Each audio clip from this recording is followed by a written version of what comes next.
Welcome to West Wing Week. Welcome to the West Wing Week, your guide to everything that's happening at 1600 Pennsylvania Avenue. This week, the president heralded the achievement of the whole world coming together to combat climate change. He traveled to the Pentagon and the National Counterterrorism Center to continue the work on securing our nation. And he presided over a very moving naturalization ceremony at the National Archives. That's December 11th to December 17th, or my soon-to-be fellow citizen. That's a good-looking group. Clearly, they're going to be making America that much better right here. On Saturday evening, the president delivered a statement from the cabinet room on the historic global agreement reached by the United States and nearly 200 nations to combat climate change, otherwise known as the Paris Agreement. I imagine taking my grandkids, if I'm lucky enough to have some, to the park someday and holding their hands and hearing their laughter and watching a quiet sunset, all the while knowing that our work today prevented an alternate future that could have been grim.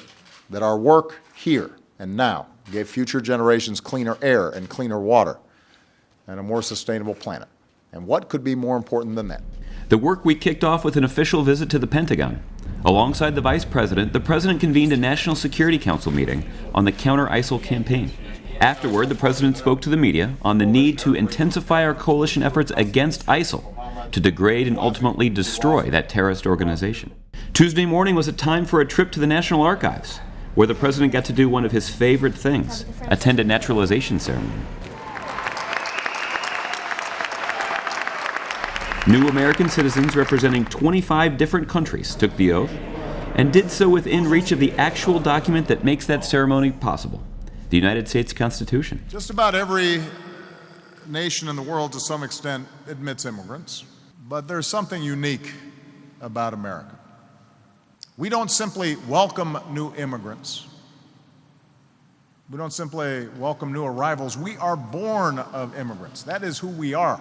Immigration is our origin story. How quickly we forget. One generation passes, two generations passes, and suddenly we don't remember where we came from.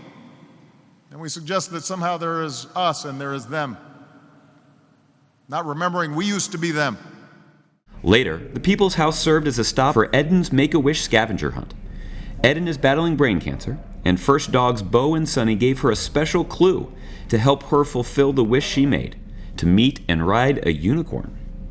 On Wednesday, the president invited three-term mayor of New York, Mike Bloomberg, to the Oval Office, where the two men discussed efforts to curb gun violence in America.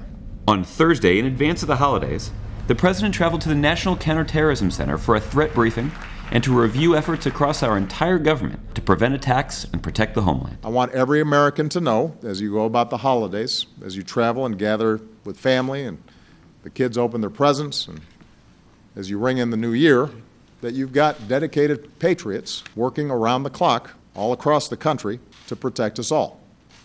Oftentimes they're doing so by sacrificing their own holidays and their own time with families. But they care about this deeply, and they're the best in the world. So as you and yours celebrate the holidays, don't forget to stay engaged with us online on the White House social media platform that you enjoy the most.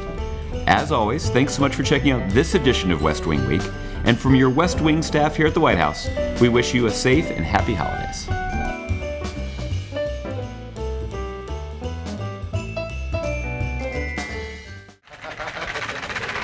She is precious. You can't beat daughters, man. They're the best.